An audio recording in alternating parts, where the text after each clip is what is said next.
Hi friends, ಎಲ್ರಿಗೂ ಶುಭೋದಯ. Welcome to my channel Aishwiki logs in Kannada.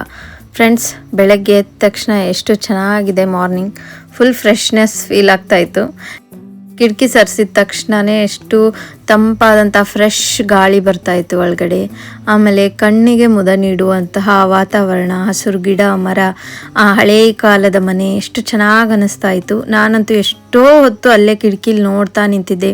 ಆ ಹಕ್ಕಿಗಳ ಚಿಲಿಪಿಲಿ ಕಲರ್ ಅವ ಎಲ್ಲ ಕೇಳ್ತಾ ಇತ್ತು. ಫ್ರೆಶ್ ಆಗಿತ್ತು ಮಾರ್ನಿಂಗ್. ಡೈಲಿ ಯಾಕೆ ಈ ಥರ ಇರಬಾರ್ದು ಅಂತ ಅನ್ನಿಸ್ತು. ನಾವು ಬೆಳಗ್ಗೆ ಎದ್ದ ತಕ್ಷಣ ಮನೆಯಲ್ಲಿ ಗಡಿ ಬಿಡಿ ಅವ್ರನ್ನ ಕಳಿಸೋದು, ಅಡುಗೆ ಮಾಡೋದು ಇದೇ ಆಗ್ಬಿಡುತ್ತೆ. ಈ ಥರ ವೆಕೇಷನ್ಸ್ ಬಂದಾಗ ಮಾತ್ರ ಇಷ್ಟು ಪೀಸ್ಫುಲ್ ಆಗಿರೋಂಥ ಮಾರ್ನಿಂಗ್ ನಮ್ಗೆ ಸಿಗೋದು. ನನ್ನ ಮಾರ್ನಿಂಗ್ ರೊಟೀನ್ ಬೆಳಗ್ಗೆ ಎದ್ದ ತಕ್ಷಣ 1 ಕಪ್ಪು ಉಗುರು ಬೆಚ್ಚಗಿನ ನೀರು ಕುಡಿಯೋದು. ಸೊ ಹಾಗಾಗಿ ಎಲ್ಲ ಬಾಟಲ್ಸ್ ಖಾಲಿ ಆಗಿದ್ದು ಫಿಲ್ಟರಿಂದ ನೀರು ತಗೊಂಡು ಕೆಟ್ಲಲ್ಲಿ ಹಾಕಿ ನೀರನ್ನ ಬಿಸಿ ಮಾಡಿಕೊಂಡು ಮೊದಲು ನೀರು ಕುಡಿದೆ. ಆಮೇಲೆ ವಿಕ್ರಮ್ ಅವ್ರು ಎದ್ಮೇಲೆ ಅವರಿಗೆ ಕಾಫಿ ಮಾಡಿಕೊಟ್ಟೆ. ನಾನು ಬೆಳಗ್ಗೆ ಎದ್ದ ತಕ್ಷಣ ಕಾಫಿ ಟೀ ಏನು ಕುಡಿಯಲ್ಲ. ಸೊ 1 ಗ್ಲಾಸ್ ನೀರು ಮಾತ್ರ ಕುಡಿಯೋದು.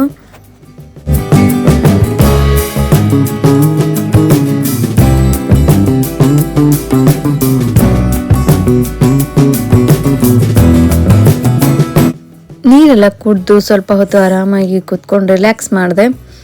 ಸೊ ಕಿಟಕಿಯಿಂದ ಕುತ್ಕೊಂಡು ಆರಾಮಾಗಿ ವ್ಯೂನ ಎಂಜಾಯ್ ಮಾಡ್ಬೋದು. ಆಮೇಲೆ ಎಷ್ಟು ಸೈಲೆಂಟ್ ಆಗೈತಿ ವಾತಾವರಣ, ತುಂಬ ಚೆನ್ನಾಗಿ ಅನಿಸುತ್ತೆ. ಇವಾಗ ಬ್ರೇಕ್ಫಾಸ್ಟಿಗೆ ರೆಡಿ ಮಾಡಿದ್ರಾಯ್ತು ಅಂತ ಬಂದು ಎಲ್ಲ ವೆಜಿಟೇಬಲ್ಸ್ನ ಕಟ್ ಮಾಡ್ಕೊತಾ ಇದ್ದೀನಿ. ನಾನಿವಾಗ ಮ್ಯಾಗಿ ಮಾಡ್ತಾಯಿದ್ದೀನಿ. ಎಲ್ಲ ತರಕಾರಿ ಮತ್ತು ಏನೇನು ಸಾಮಾನು ಬೇಕು ಅಡುಗೆಗೆ ಎಲ್ಲನೂ ಊರಿಂದ ತೊಗೊಂಡು ಬಂದಿದ್ದೆ ನಾನು. ಎಣ್ಣೆ ಆಗಿರ್ಬೋದು, ಮಸಾಲೆ ಎಲ್ಲನೂ. ನಿನ್ನೆ ರಾತ್ರಿ ನಾವು ವಾಪಸ್ ಮನೆಗೆ ಬರೋವಾಗ ಮ್ಯಾಗಿ ಪ್ಯಾಕೆಟು ಅದೆಲ್ಲ ತೊಗೊಂಡು ಬಂದಿದ್ವಿ. ಸೊ ಬ್ರೇಕ್ಫಾಸ್ಟಿಗೆ ಮ್ಯಾಗಿ ಮಾಡಿದ್ರಾಯ್ತು ಅಂಥೇಳಿ ಇಲ್ಲಿ ಮ್ಯಾಗಿನ ಪ್ರಿಪೇರ್ ಮಾಡತ್ತೀನಿ. ಅದಿತಿ ಇನ್ನೂ ಮಲ್ಕೊಂಡಿದ್ಲು. ಅವಳು ಹೇಳೋದ್ರೊಳಗೆ ಎಲ್ಲ ಪ್ರಿಪೇರ್ ಮಾಡಿ ರೆಡಿ ಮಾಡಿಟ್ರೆ ಅವಳು ಎದ್ದ ತಕ್ಷಣ ಬ್ರೇಕ್ಫಾಸ್ಟ್ ಎಲ್ಲ ಮಾಡಿಕೊಂಡು ಬೇಗ ರೆಡಿ ಆಗಿಬಿಡ್ಬೋದು ಅಂತ.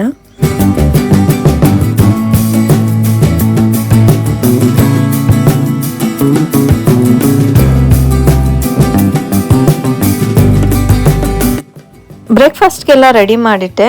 ಅದಿತಿನ ಎಬ್ಸಿದ್ರಾಯ್ತು ಅಂತ ಬಂದೆ. ಎಷ್ಟೊತ್ತಾಯಿತು ಅದಿತಿ ಅಂತ ಕೂಗಾತೀನಿ, ಹೇಳಾಗ್ತಾ ಇರಲಿಲ್ಲ. ನೈಟು ಬೇಡ ಅಂದರೂ ಜಾಸ್ತಿ ಹೊತ್ತು ನೀರಲ್ಲಿ ನಿಂತ್ಕೊಂಡು ಆಟ ಆಡಿದ್ಲು ಬೀಚ್ನಾಗ. ಹೀಗಾಗಿ ಭಾಳನೇ ಸುಸ್ತಾಗಿತ್ತು ಅವಳಿಗೆ. ಬಂದ ತಕ್ಷಣ ಊಟ ಮಾಡಿ ಮಲ್ಕೊಂಡ್ಬಿಟ್ಲು. ಸೊ ಅವಳನ್ನ ಎಬ್ಸಿ ಫ್ರೆಶ್ ಆಗಿಸಿ ಎಲ್ಲ ಟಿಫಿನ್ಗೆ ಅಂಥೇಳಿ ಕೂಡಿಸಿದೆ. ವಿಕ್ರಮ್ ಅವರು ಅವಳಿಗೆ ಕುಣಿಸಿ ತಿನ್ನಿಸಿದ್ರು. ಅವಳಿಗೆ ತಾನಾಗಲೇ ತಿನ್ಬೇಕಂದ್ರೆ ತುಂಬ ಹೊತ್ತು ತಗೊತಾಳ. ಹೀಗಾಗಿ ನಾವೇ ಬೇಗ ತಿನ್ನಿಸಿ ನಾವು ಇಬ್ಬರು ಕುತ್ಕೊಂಡು ಟಿಫಿನ್ ಮಾಡಿದ್ವಿ.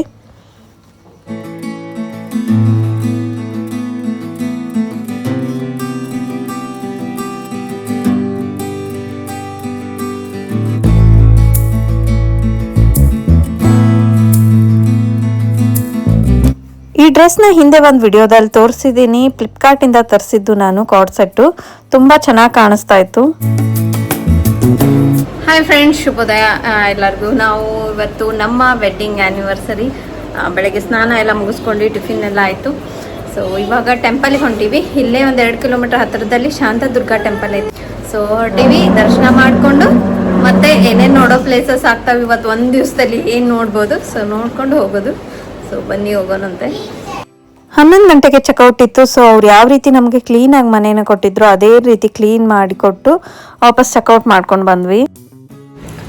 ಚೆಕ್ಔಟ್ ಆಗಿ ಹೊರಟಿವಿ. ಸ್ಟೇ ಮಾತ್ರ ಭಾಳ ಚೆನ್ನಾಗಿತ್ತು. ನನಗಂತೂ ನನಗೆ ಭಾಳ ಇಷ್ಟ ಆಯಿತು. ತುಂಬ ಸ್ಪೇಷಿಯಸ್ ಆಗಿ ನಮ್ಗೆ 3 ಜನಕ್ಕೂ ಅನುಕೂಲ ಆಗೋ ಥರ ಆರಾಮಾಗಿತ್ತು.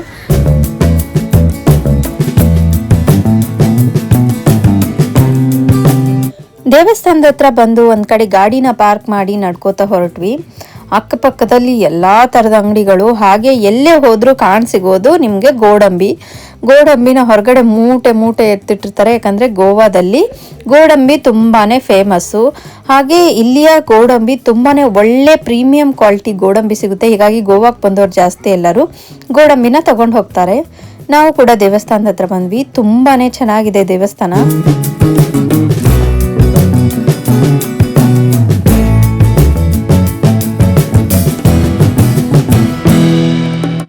ಶಾಂತದುರ್ಗ ದೇವಸ್ಥಾನ ತುಂಬಾ ಚೆನ್ನಾಗೈತಿ. ಒಳಗಡೆ ಹೋಗಿ ಕೈ ಮುಗಿದು ಬಂದ್ವಿ. ಗೋವಾಕ್ಕೆ ಬಂದವರೆಲ್ಲ ಇಲ್ಲಿಯ ಫೇಮಸ್ ಕಾಜುನ ಒಯ್ತಾರೆ, ಯಾಕಂದರೆ ಅಷ್ಟು ಒಳ್ಳೆ ಪ್ರೀಮಿಯಂ ಕ್ವಾಲಿಟಿ ಕ್ಯಾಶ್ಯೂಸು ಇಲ್ಲಿ ಸಿಗುತ್ತೆ. 2 ವೆರೈಟಿ ಇರುತ್ತೆ, ಒಂದು ಸಿಪ್ಪೆ ಸಹಿತ ಇರುವಂಥದ್ದು, ಒಂದು ಸಿಪ್ಪೆ ಬಿಡಿಸಿರುವಂಥದ್ದು. ನಾವು ಕೂಡ ಒಂದು 4-5 ವೆರೈಟಿ ತೋರಿಸಿದ್ರು, ಎಲ್ಲನೂ ನೋಡಿ ಒಂದು ಒಳ್ಳೆ ಪ್ರೀಮಿಯಂ ಕ್ವಾಲಿಟಿ ಕ್ಯಾಶ್ಯೂನ ತೊಗೊಂಡ್ವಿ. ತುಂಬಾ ಚೆನ್ನಾಗಿತ್ತು. ಹಾಗೆ ಅದಿತಿಗೆ ಗೋವನ್ ಚಾಕ್ಲೇಟ್ಸ್ ಕೂಡ ತೊಗೊಂಡ್ವಿ.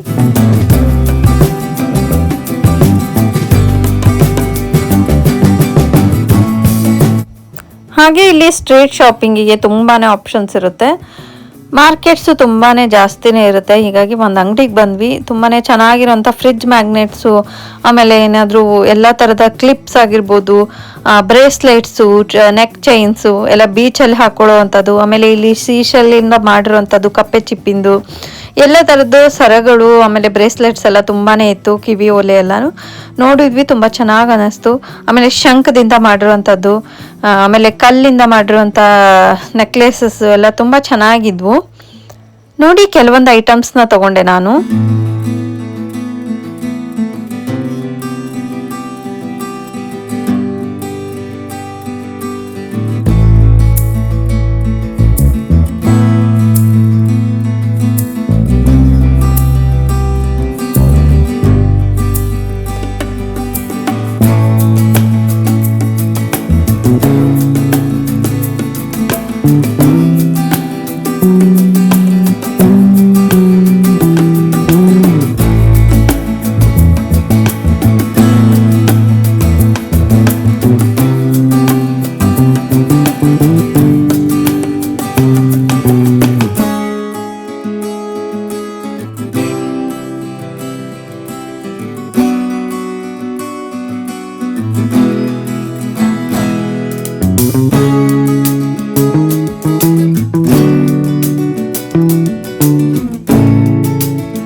ಅಲ್ಲೆಲ್ಲ ಶಾಪಿಂಗ್ ಮುಗಿಸ್ಕೊಂಡು ಪಕ್ಕದಲ್ಲಿರುವಂಥ ಒಂದು ಬಟ್ಟೆ ಅಂಗಡಿಗೆ ಬಂದ್ವಿ.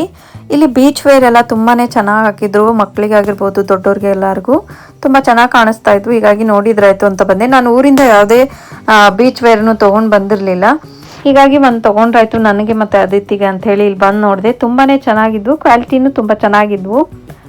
ಕೆಲವೊಂದೆಲ್ಲ ಅಡ್ಡಾಡಿ ನೋಡಿ ಕೊನೆಗೆ ನನಗೆ ಮತ್ತು ಅದಿತಿಗೆ ಇಬ್ಬರಿಗೂ ಸೇಮ್ ಆಗಿರೋಂಥ ಡ್ರೆಸ್ನ ತೊಗೊಂಡ್ವಿ.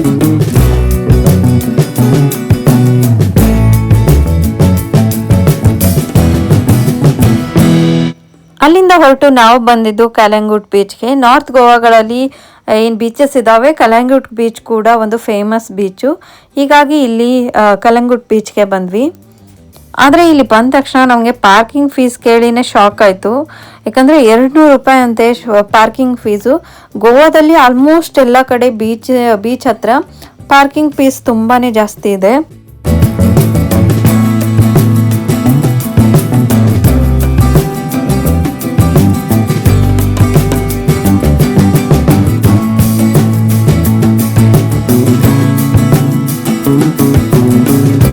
ನಾನು ಮತ್ತು ಅದಿತಿ ಸೇಮ್ ಡ್ರೆಸ್ ತೊಗೊಂಡಿದ್ವಿ, ಬಟ್ ಅವ್ರದ್ದು ಸ್ವಲ್ಪ ಸ್ಲೀವ್ಲೆಸ್ ಟೈಪ್ ಡ್ರೆಸ್ ಇತ್ತು, ನಂದು ಶಾರ್ಟ್ ಕಫ್ತಾನ್ ಆಗಿತ್ತು.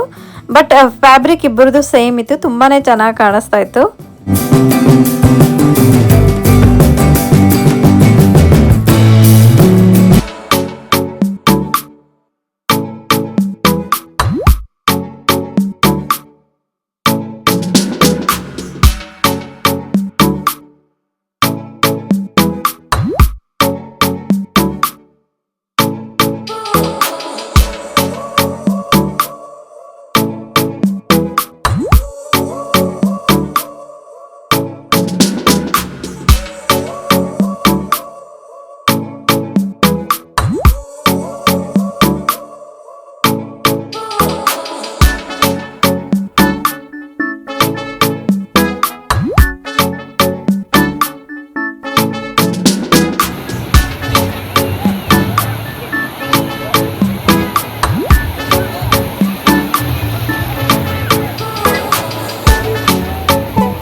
ಬೀಚಲ್ಲಿ ತುಂಬಾನೇ ಎಂಜಾಯ್ ಮಾಡಿದ್ವಿ. ಒಂದು 2-3 ತಾಸಂತೂ ಇದ್ವಿ. ಹಾಗೆ ಕೆಲವು ಫೋಟೋಸ್ ಎಲ್ಲ ತೆಗೆಸ್ಕೊಂಡ್ವಿ, ಫ್ಯಾಮಿಲಿ ಫೋಟೋ ಮತ್ತು ಕಪಲ್ ಫೋಟೋಸ್ ಎಲ್ಲ. ಲಾಸ್ಟಲ್ಲಿ ಹಾಕ್ತೀನಿ, ಫೋಟೋಸ್ ಎಲ್ಲ ನೋಡ್ಕೋಬೋದು. ಹಾಗೆ ನಾವು ಪಣಜಿಗೆ ಹೋಗುವಾಗ ಮಧ್ಯದಲ್ಲಿ ಒಂದು ಹೋಟೆಲಲ್ಲಿ ನಿಲ್ಲಿಸಿ ಊಟ ತೊಗೊಂಡ್ವಿ. ಮಿಸಲ್ ಬಾಜಿ ಹಾಗೆ ಒಂದು ಥಾಲಿ ತೊಗೊಂಡಿದ್ವಿ. ಊಟ ಮುಗಿಸ್ಕೊಂಡು ನಾವು ಹೊರಟ್ವಿ, ಪಣಜಿಗೆ ಬಂದು ತಲುಪಿದ್ವಿ.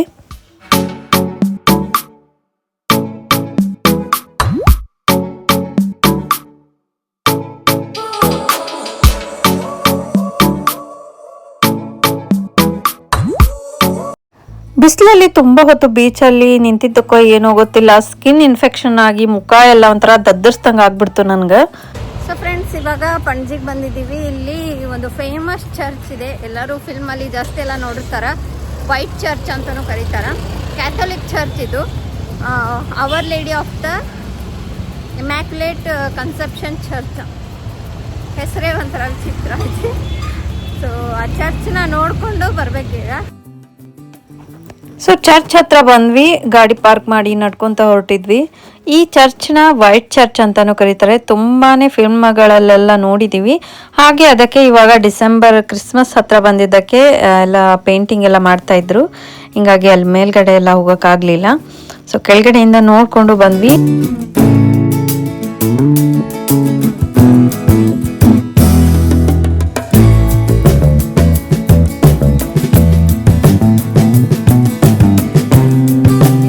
ಚರ್ಚ್ ನೋಡಿಕೊಂಡು ನಾವು ಅಲ್ಲಿಂದ ಹೊರಟ್ವಿ. ನಾವು ನೆಕ್ಸ್ಟ್ ಹೊರಟಿರೋದು ಮಂಗೇಶಿ ಟೆಂಪಲ್ಗೆ. ಗೋವಾದಲ್ಲಿ ನಮ್ಮ ಹಿಂದೂ ದೇವಸ್ಥಾನಗಳಲ್ಲಿ ಮಂಗೇಶಿ ಟೆಂಪಲ್ ಕೂಡ ಒಂದು ಫೇಮಸ್ ದೇವಸ್ಥಾನ. ನಾವು ಫಸ್ಟ್ ಟೈಮ್ ಬರ್ತಾ ಇರೋದ್ರಿಂದ ಎಲ್ಲರೂ ಹೇಳಿದ್ರು ನೀವು ಬರುವಾಗ ಮಂಗೇಶಿ ಟೆಂಪಲ್ ನೋಡ್ಕೊಂಡು ಬನ್ನಿ ಅಂತ. ಹೀಗಾಗಿ ಅಲ್ಲಿಗೆ ಹೊರಟ್ವಿ. ಸೊ ಫಸ್ಟ್ ಟೈಮ್ ನನಗೆ ಬೀಚಲ್ಲಿ ಈ ರೀತಿ ರಿಯಾಕ್ಷನ್ ಎಲ್ಲ ಆಗಿದ್ದು. ಎಷ್ಟೋ ಸರಿ ನಾವು ಬೀಚ್ಗೆಲ್ಲ ಹೋಗಿದ್ದೀವಿ, ಒಂದು ಸರಿನೂ ಹೀಗಾಗಿರಲಿಲ್ಲ. ಯಾಕಾಯಿತು ಅನ್ನೋದೇ ಗೊತ್ತಾಗಲಿಲ್ಲ ನನಗೆ. ಸೊ ಫ್ರೆಂಡ್ಸ್, ಪಟಾಫಟ್ ಅಂತ ಡ್ರೆಸ್ ಚೇಂಜ್ ಮಾಡಿಕೊಂಡೆ, ಯಾಕಂದರೆ ಟೆಂಪಲಿಗೆ ಬಂದೀವಿ. ಇಲ್ಲಿ ಫೇಮಸ್, ಗೋವಾದ ಫೇಮಸ್ ಟೆಂಪಲ್ ಮಂಗೇಶಿ ಟೆಂಪಲ್ಗೆ. ಸೊ ಒಳಗಡೆ ಹೋಗಿ ನೋಡೋಣ ಎಷ್ಟು ಚೆನ್ನಾಗೈತಂತ. ಫೋಟೋದಾಗೆಲ್ಲ ಭಾಳ ಚಂದ ಕಾಣತ್ತಿತ್ತು. ನಾನು ಫಸ್ಟ್ ಟೈಮು ಆ ಥರ ಮಿನಿ ಡ್ರೆಸ್ ಎಲ್ಲ, ಅಷ್ಟೊಂದು ಶಾರ್ಟ್ ಡ್ರೆಸ್ ಹಾಕಿದ್ದು. ಇನ್ನು ದೇವಸ್ಥಾನಕ್ಕೆಲ್ಲ ಆ ಥರ ಡ್ರೆಸ್ ಹಾಕೊಂಡು ಹೋಗೋದು ಸರಿ ಅನ್ಸಲ್ಲ ಅಂತ ಕಾರಲ್ಲಿನೇ ಬೆಡ್ಶೀಟ್ ಸುತ್ತಲೂ ಕಟ್ಬಿಟ್ಟು ಒಳಗಡೆ ನಾನು ಡ್ರೆಸ್ ಚೇಂಜ್ ಮಾಡಿಕೊಂಡೆ. ಒಳ್ಳೇದಾಯಿತು, ಯಾಕಂದರೆ ದೇವಸ್ಥಾನದ ಒಳಗಡೆ ಮಿನಿ ಡ್ರೆಸ್ ಹಾಕೊಂಡವ್ರು ಯಾರನ್ನೂ ಕೂಡ ಬಿಡ್ತಾ ಇರಲಿಲ್ಲ. ಇವರು 3/4 ಹಾಕೊಂಡಿದ್ರು ವಿಕ್ರಮ್ ಅವರು, ಅವ್ರನ್ನೂ ಕೂಡ ಬಿಡಲಿಲ್ಲ, ಹೊರಗಡೆಯಿಂದಾನೇ ನಮಸ್ಕಾರ ಮಾಡಿದರು. ಹಾಗೆ ಇಲ್ಲಿ ಅಕ್ಕಪಕ್ಕದಲ್ಲಿ ತುಂಬ ಉದ್ದಕ್ಕೂ ಅಂಗಡಿಗಳು, ತುಂಬ ಚೆನ್ನಾಗಿ ಆಪ್ಷನ್ ಇತ್ತು ಶಾಪಿಂಗಿಗೆಲ್ಲನೂ. ಆಮೇಲೆ ಸೂರ್ಯಾಸ್ತದ ಸಮಯ ಆಗಿದ್ದರಿಂದ ವ್ಯೂ ಕೂಡ ತುಂಬಾನೇ ಚೆನ್ನಾಗಿ ಅನಿಸ್ತಾ ಇತ್ತು. ದೇವಸ್ಥಾನನೂ ಕೂಡ ತುಂಬಾನೇ ಚೆನ್ನಾಗಿದೆ.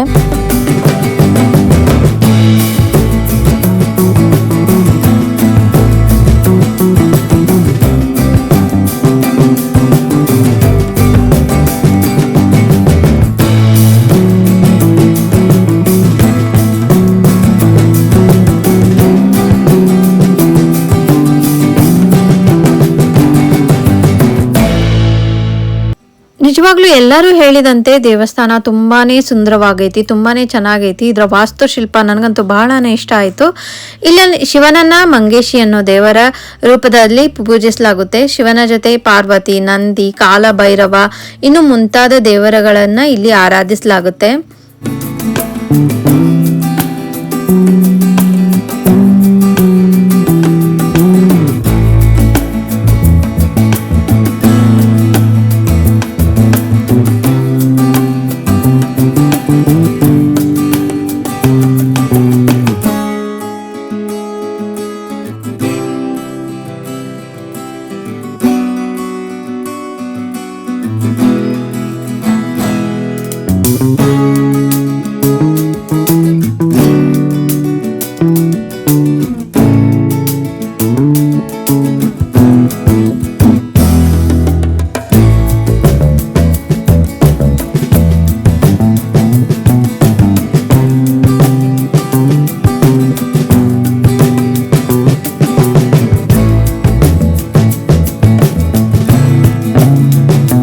ನಾನು ಅದಿತಿ ಇಬ್ರು ಒಳಗಡೆ ಹೋಗಿ ದೇವ್ರ ದರ್ಶನ ಮಾಡ್ಕೊಂಡು ಬಂದ್ವಿ. ನಿಜವಾಗ್ಲೂ ಹೇಳ್ಬೇಕಂದ್ರೆ ತುಂಬಾನೇ ಚೆನ್ನಾಗೈತಿ ದೇವಸ್ಥಾನ. ಒಳಗಡೆಯಿಂದ ಗರ್ಭಗುಡಿ ಆಗಿರ್ಬೋದು, ಹೊರಗಡೆ ಆವರಣ ಆಗಿರ್ಬೋದು, ತುಂಬಾನೇ ಚೆನ್ನಾಗೈತಿ. ಯಾರೆಲ್ಲ ಗೋವಾಕ್ ಬರ್ತೀರಾ ಅವರು ಬಂದು ಒಂದ್ಸರಿ ಭೇಟಿ ಕೊಡುವಂತ ಸ್ಥಳ. ತುಂಬಾನೇ ಚೆನ್ನಾಗೈತಿ ದೇವಸ್ಥಾನ.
ದೇವಸ್ಥಾನನ ಪೂರ್ತಿಯಾಗಿ ಅಡ್ಡಾಡಿ ನೋಡಿದ್ವಿ. ತುಂಬಾನೇ ಅದ್ಭುತವಾಗಿದೆ ದೇವಸ್ಥಾನ. ಅದಿತಿಗೆ ಎಳ್ನೀರ್ ಬೇಕಾಗಿತ್ತಂತ ಹಠ ಮಾಡಾಕತ್ತಿದ್ಲು. ಹಿಂಗಾಗಿ ಅವಳಿಗೆ ಬಂದು ಎಳ್ನೀರ್ನ ಕೂಡಿಸಿ ಅಲ್ಲೇ ಬ್ಯಾಗ್ ಶಾಪ್ಗಳು ತುಂಬಾನೇ ಇದ್ವು. ತುಂಬಾ ಚೆನ್ನಾಗಿರುವಂತ ಬ್ಯಾಗ್ಗಳು ಕಡಿಮೆ ರೇಟಿಗೆ ಇದ್ವು.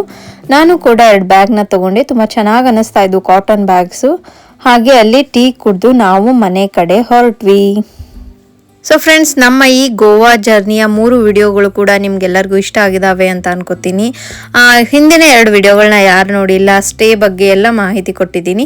ಯಾರಿಗಾದ್ರೂ ನೋಡೋ ಆಸೆ ಇದ್ರೆ ಹೋಗಿ 2 ವಿಡಿಯೋಗಳನ್ನ ನೋಡ್ಬೋದು. ಈ ವಿಡಿಯೋ ನಿಮ್ಮೆಲ್ಲರಿಗೂ ಇಷ್ಟ ಆಗಿದೆ ಅಂತ ಅನ್ಕೋತೀನಿ. ಇಷ್ಟ ಆಗಿದ್ರೆ ವಿಡಿಯೋನ ಲೈಕ್ ಮಾಡ್ರಿ, ಶೇರ್ ಮಾಡ್ರಿ, ಹಾಗೆ ನಿಮ್ಮ ಅನಿಸಿಕೆಗಳನ್ನ ಕಮೆಂಟ್ ರೂಪದಲ್ಲಿ ತಿಳಿಸಿ. ಹಾಗೆ ನನ್ನ ಚಾನಲ್ನ ಸಬ್ಸ್ಕ್ರೈಬ್ ಮಾಡ್ಕೊಳ್ರಿ, ಪಕ್ಕದಲ್ಲಿರೋ ಬೆಲ್ ಐಕನ್ ಒತ್ತಿ. ನನ್ನ ಎಲ್ಲ ವಿಡಿಯೋ ನೋಟಿಫಿಕೇಶನ್ಗಳು ಕೂಡ ನಿಮಗೆ ಬರುತ್ತೆ. So thanks for watching. Love you all. Bye.